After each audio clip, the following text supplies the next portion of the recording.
Əzizlərim, sizi Kəlbəcər rayonunun Zar kəndindən salamlayıram.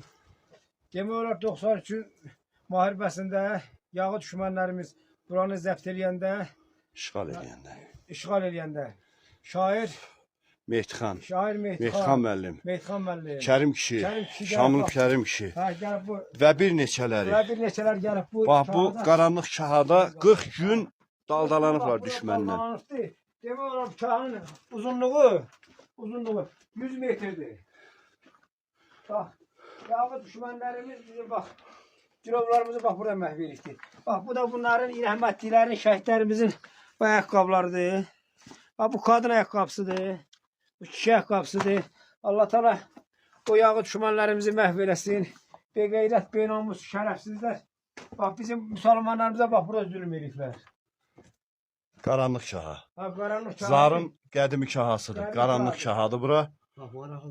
Zar cəmaatı tanıyır, bilir. 40 gün düşməndən qaçıb burada daldalanıblar. Bax, burada kaha 3 istiyarlanır. Nə qədər işıq olsa da getdikcə işıq, yəni şüasını zəifləyir. Qaranlıq kahadır bura. Bax, qaranlıq kahadır, bax. Bax, bir də buranı da çək. Bax, burada 3 istiyar yol ayır. Kameramanımız yıkıldı. Çok şükür salamatlıqdır. Allah Teala şəhidlərimizə rəhmət eləsin. Halkımızı qorusun, prezidentimizi qorusun. Şəhidlərimizin analarının əllərindən öpək. Gəlib Kəlbəcərimizi ziyarət elədik. Bugünümüzə şükür. Allah Teala gene ordumuzu qorusun, halkımızı qorusun, prezidentimizi qorusun. Qarabağ Azərbaycandır. Yaşasın Azərbaycan xalqı.